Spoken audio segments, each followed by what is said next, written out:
Welcome to the Underground. Turn me up, bitch! My Little Underground with Peter A. It's My Little Underground. I'm Peter A. Make sure you're listening anywhere you get podcasts, and you can follow me on socials at MLUpod.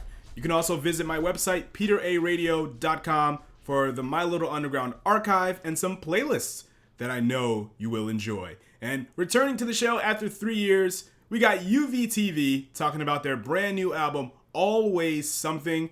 We talked about some songwriting risks they took, recording during COVID, and booking a European tour. Very exciting.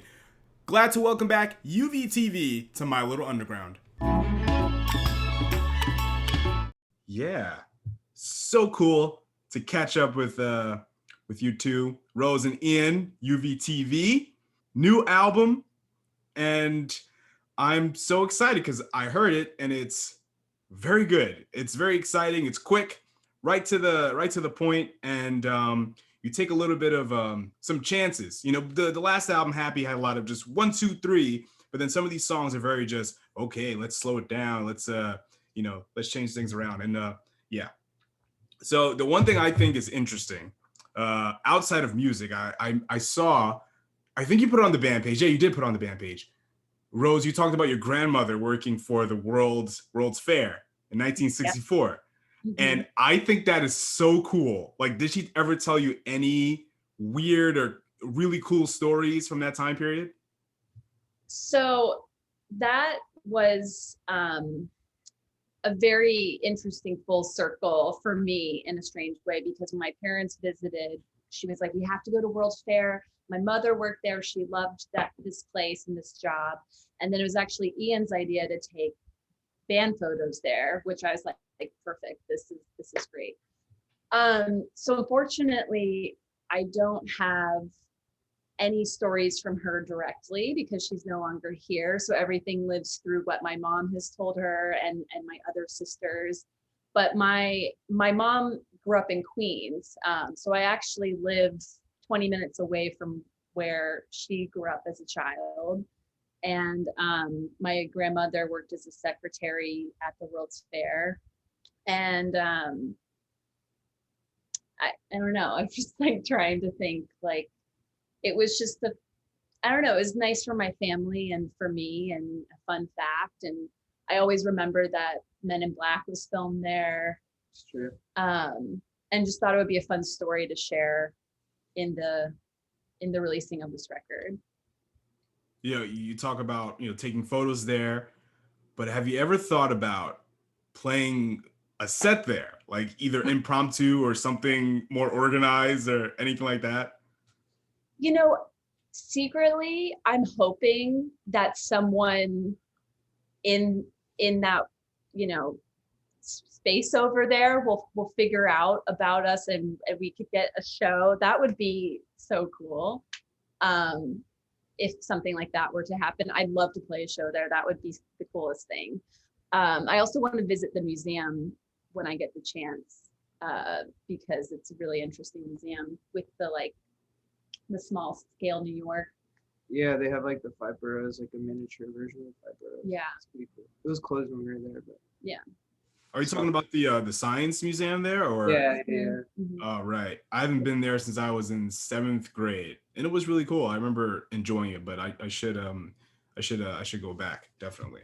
But that monument, the Unisphere, is quite. I love it. It's quite the sight. Yeah. Like, it's that and like the Cyclone or some I guess maybe in some circles it isn't, but more of the more underrated New York landmarks outside of like the State Building and etc. I agree. That's why we kind of liked it, felt attached to it, because we haven't lived in New York for that long, but that's something that I have almost a connection to through my lineage, and then also it's an underrated landmark, like you said, but still a really interesting one. You got the European tour early next year. Is this your first time overseas? Yeah, I mean, touring. Yeah, we went to Paris like right before everything got locked down, but that was just like on leisure. It was part of the tour. What'd you do over there? Did you go record shopping? What happened? What happened in Paris? What did we do? Well, I had worked a long, grueling, tough year. And that was our vacation that we took for fun. We've never been, so it was really affordable to go in December, and it was lucky that the timing, we were able to go somewhere right before the whole world changed. So I mean, it was just for fun. I mean, we did some record shopping and some thrifting. I mean, we love looking for old cameras and stuff like that. And then we had this Europe tour has been rescheduled twice now.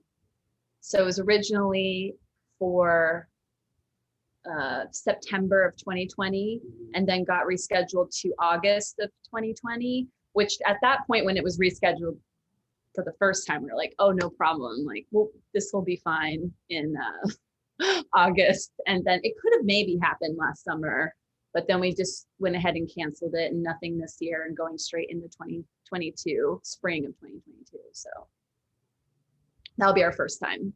Yeah. Were you two ever, or at least now, nervous or a little bit paranoid about going overseas, even if it is early next year? Because in the UK, all those other variants were forming or still are forming. I don't know what the situation is overseas. Is that ever a conversation between you two at all? Or three with Ian and Rose too? I mean, I can't really speak for either.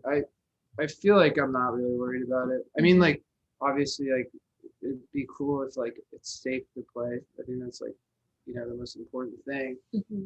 But outside, like, for my own personal safety, no, I don't really care. We felt like if this, because they were trying to push last summer and we were like, that just doesn't feel safe. I think 6 months out, we'll evaluate everything and make a decision, but it feels safe-ish now, you know? I don't know. That's this current moment, at least in New York. Yeah, I mean, like, hopefully we don't have to play a show and, like, look at a sea of mass. You know, maybe, like, I don't know, it'd just be, like, sort of apocalyptic sort of vibes. Or like the Flaming Lips, you can have everybody inside a bubble. Yeah, if we had the budget, you know? Yeah, right. We all need a bubble budget, you know? That would be really cool. A bubble budget. Yeah, bubble budget, yeah. Money like that. Yeah, we could do that. I think what I saw, go ahead. I wouldn't even want to do that. Oh. Yeah, it'd be weird. I mean, I think I saw a video of the show. It looked fun. I saw a picture. It looked weird. It looked very, very weird and kind of like I would get claustrophobic and I'm like, oh, I can't handle this. I want to get out of this bubble. Yeah. What other countries in the UK or Europe or the rest of the world that you would want to perform at? For me, probably Japan. Yeah, Japan would be great. I'd like to go to South America. It's interesting this time around because I think this record has done the best so far out of all of our other records, and I think it's just the time that we're in, and also you know, working with like a PR company. But we can see the reach of it, and it's been cool to see the new places that the music has gone to. And I would love to play South America and Japan, and eventually make it to Australia. That would be fun. Yeah, Australia would be great. Very festival-friendly countries. Mm-hmm. That'll work. That would be cool. I can see you two playing that. When you say this is the best this album has done for you, like what do you mean by that? Like specifically? Just in terms of the response that we've received. And I mean, you know, you can directly see the numbers if you're linked in with Spotify and Bandcamp and all these data points, which, you know, that's just like the modern world of releasing music. And it's exciting for us. So, but that's what I mean in that way of numbers, I guess, which sounds kind of lame. Yeah. But it directly shows you, you know, how things are doing, which is cool.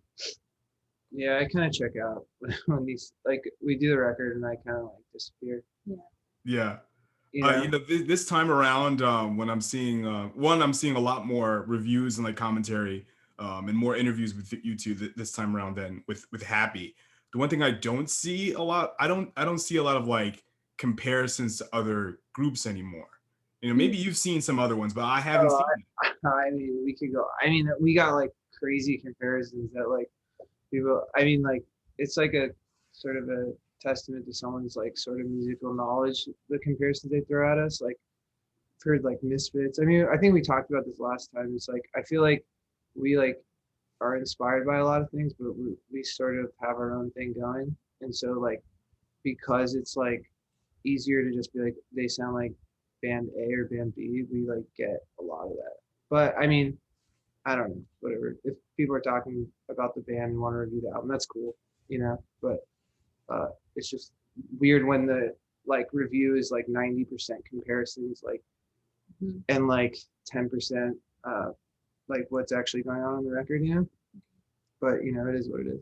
Yeah, that's a healthy way to deal with something like that. Well, like you said, Ian, it's people are talking about it, which is good, and I like it. Exactly. And I see your Instagram stories. It's like a bunch of people sharing the album and everything like that, which is amazing to see. I love seeing that. And it's, like you said, Rose, it's like a lot more engagement this time around, a lot more reach, it seems. So with the US, do you have any shows planned for 2021, 2022? Oh, yeah. We're figuring that out. If anything, it's going to be towards the end of summer, but I would love to know what's happening again in New York, like what bands are going, what venues are going. We'll definitely start in New York first before we go anywhere else, but I would love to, as soon as we can, do like an East Coast thing. That's interesting because I've been seeing a lot of shows announced within domestically than I've seen overseas. I think it's interesting that I've, as far as UVTV's live thing, the overseas thing I see first in the US. So that's kind of interesting. Wow. Okay. What do you mean? What do you mean? Like he said he means like he's seen more shows happening in New York than like more shows in the US. I've seen more shows in the US announced, more venues announcing shows here like rapidly, all the festivals and everything. I haven't seen any artists announce, oh, we're going overseas first. And then the US shows come after that. Yeah, that's what I mean. Yeah, we'll definitely play before we go to Europe. I know that's for sure. Yeah. I'm looking forward to getting back into the New York playing scene. Like that's something I really miss a lot. Yeah, me too. Like, especially moving into the borough since we last talked, I'm excited to see from like the underground music perspective, because the Bowery is going to be there and whatever, but I want to see the smaller places to see what they're doing. Like Elsewhere is doing a lot of stuff, so let's see what Transpaco's got popping up. You know what I mean? I'm looking forward to stuff like that. Yeah, I'm excited to see everything come back. I'm like curious, like if like what bands are left. That's another good question. I don't know, because because I'm not on like, I guess, Instagram. I don't see a lot of like the band stuff, and like so I'm not even sure like who's playing still, who lives here still. You know what I mean? Like yeah. Like things were thriving before, and then it'll be interesting to see like maybe new bands started. And things like that definitely too, new bands started. I know quite a few. Like what venues made it through and stuff. It's going to be interesting to see, because with Elsewhere, they announced their shows and the bills have been small. It'd be like one bigger act and another smaller one, or one big act and like two smaller ones. It's not like how it was. It would be like 3 or 4. And so, yeah, it'll be interesting to see. Always Something, the new album, I'm very, very excited about it. But the one thing I did notice, like, there is a lot of like classic UVTV stuff, very quick, punchy, catchy. And then there's a song like Plume. Am I pronouncing that right? It's Plume, right? Yeah, Plume. It's very not heady, but it's very dense, and it's very I guess more how do I say? It's almost psychedelic, but I'm not gonna pin you guys to the psychedelic group, but it's very just, you know what I mean? Yeah, it's different from what you usually do. She wrote it. It's the one song on the record that I wrote from beginning to end. Most of the stuff has been led by Ian, and then I added my parts, and that was the one song that I was like, this, Yeah. this is something I'm adding. But She wrote the chord progression, and I added a key change in like the Yeah. chord C parts. I don't know. everything is always a collaboration, but usually who initiates songs are Ian. So that song is one that I initiated. Yeah, I mean, that song, I think it's probably one of the most emotional songs on the record. Just because the phrase "I can't take it all my own" is kind of like this, like letting go of just having to carry everything. I don't know. It's a lot to. Very 2020 relevant. Yeah. And I had the song written actually prior. Well, the structure and the melody written prior to 2020, and then when we decided to be on the record, I didn't have all the lyrics. I just had the chorus, and we actually recorded during last summer during all the protests happening in New York. So it kind of helped. I fit the feelings of that moment in that song. And that's why I feel like it has kind of this,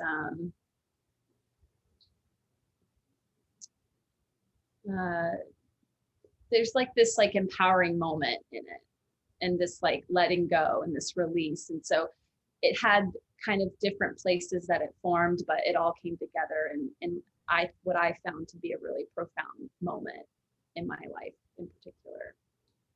Yeah, that's basically what I was thinking about, because there's a lot of like, there's a few different passages in the song. So like, is this kind of a preview to what UVTV would do in the future? Like more songs like this that are kind of densely layered and have multiple phases to it?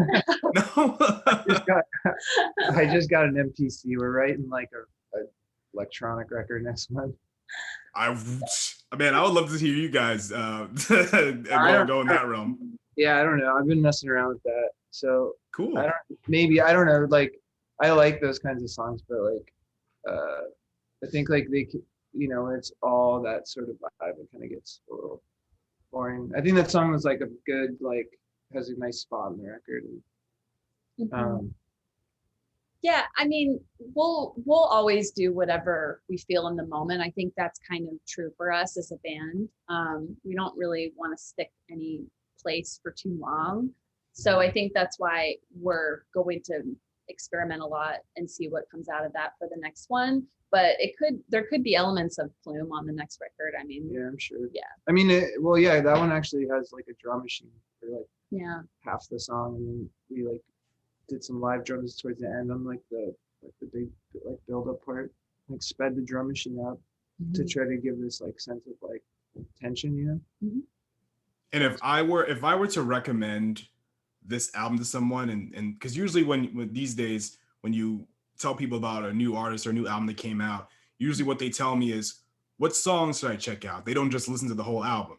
Like if somebody asks me about the new UTV album, I'm gonna be like, oh, Plume, listen to that one. That's the one. Oh, cool. Oh, really? Yeah, My that's what I would song. say. Yeah, for real. Like I love that song. It's absolutely great. Oh, Yeah, that's that's great. great. That's really cool. I think because we have, I feel like our sound was very cohesive on this record for us. I think that, but there are like these branches, right? And like Plume was one of those branches, and I don't think I've heard somebody say they like that element of the record yet. Because the singles get blasted, and then everything else just be kind of like, I Don't Mind just got mentioned on a list, which is great because that's another song I really like on the record.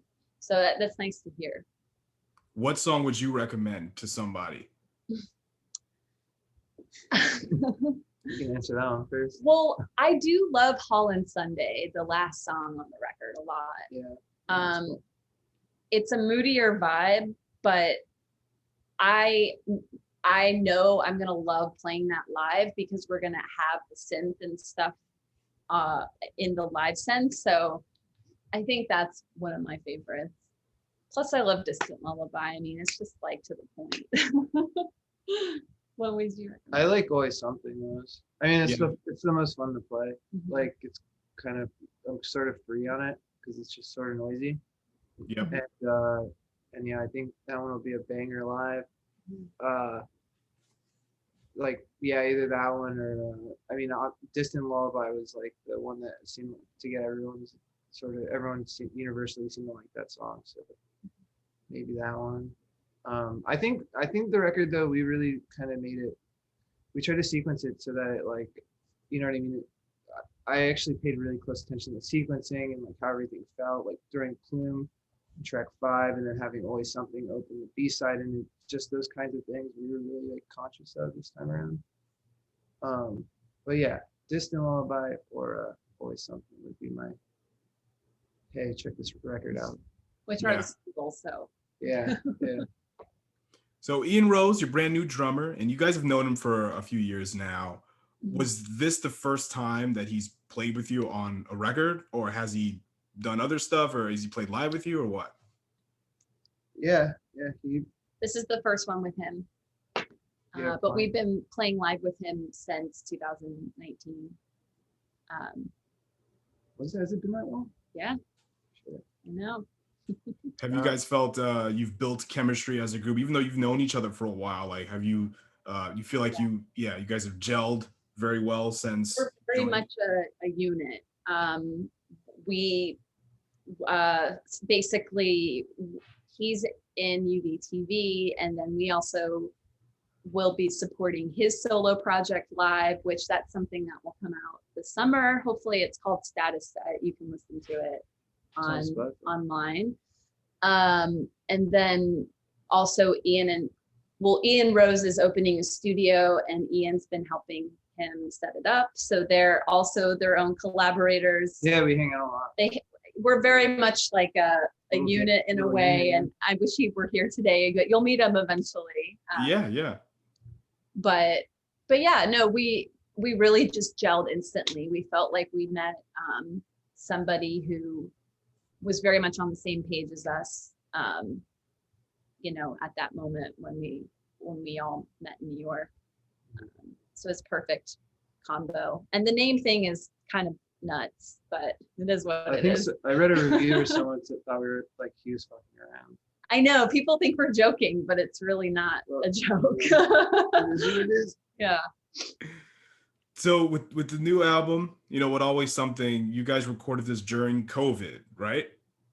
Yeah. Yes. Yeah. We wrote and recorded everything during 2020. But how did you guys all bunker together, or what did you do to keep yourself safe at least? Okay, so we are the main songwriters for UBTV, so that's why we were able to get so much done, because we were just together in our home writing and demoing out stuff, and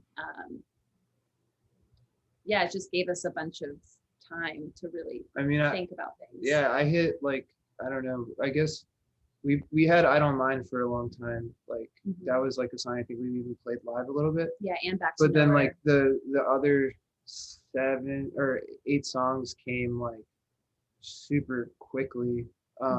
Which I don't know. Once we were like, okay, we have 9 songs we can record now. But I was like demoing stuff at home, and it was I just did everything in Logic, and then was like, all right, let's like rehearse and stuff. We were kind of just like the 3 of us were just around each other, and then we would like stay home, because it was like, I think we recorded it like at the height of like the New York City like shutdown.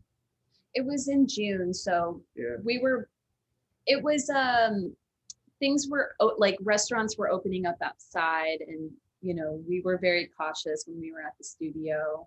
But since we're just a 3-piece, it's easier because it's less people, and it felt safe. So that's what we did.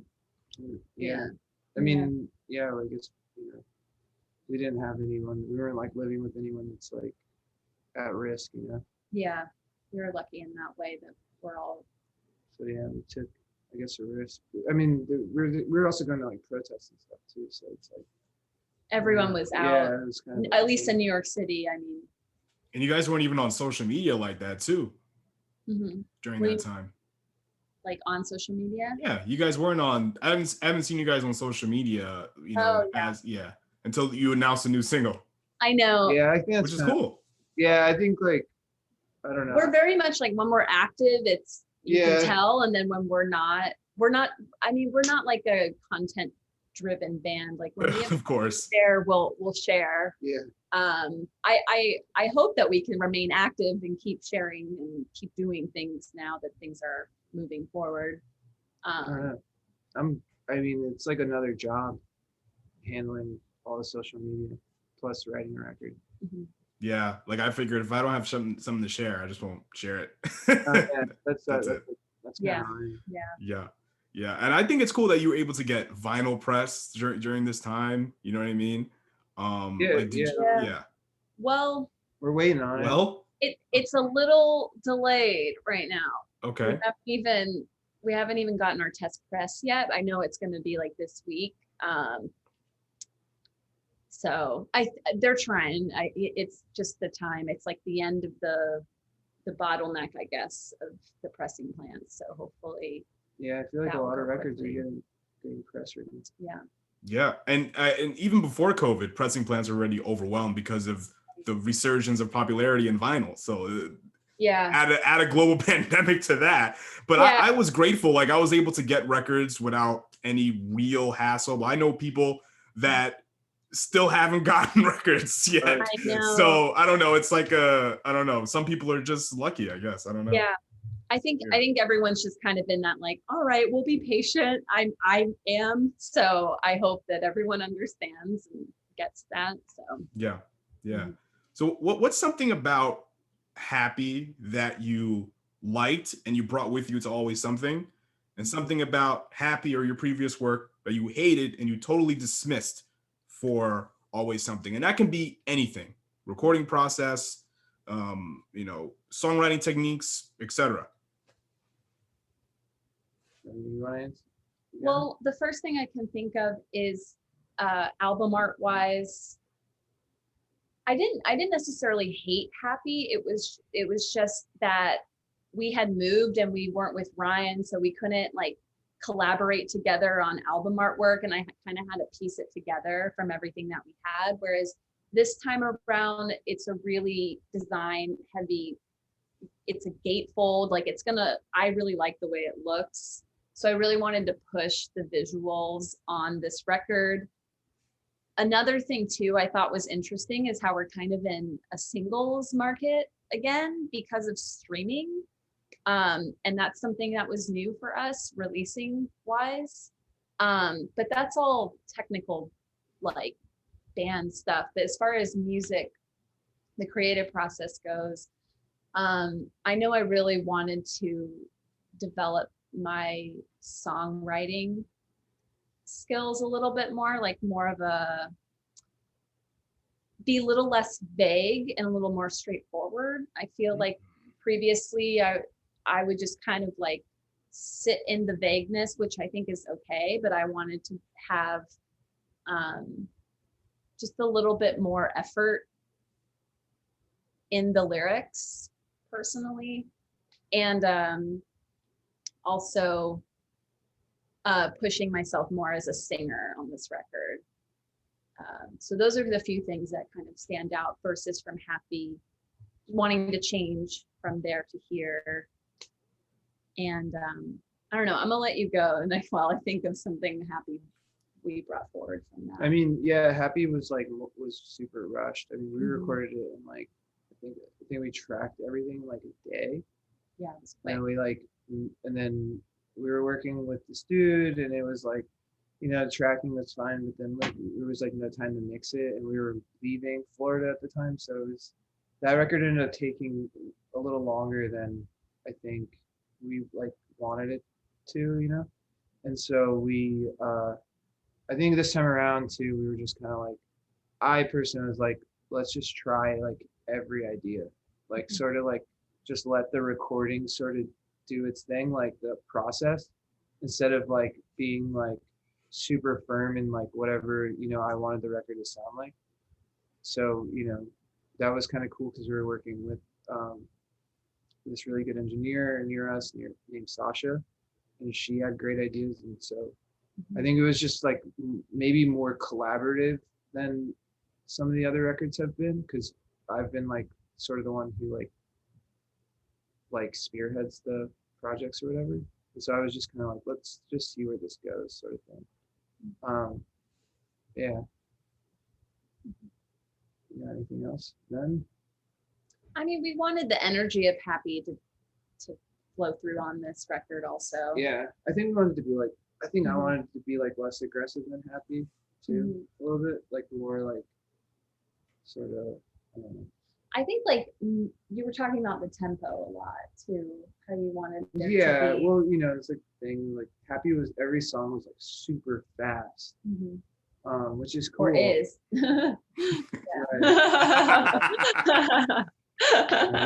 That's good.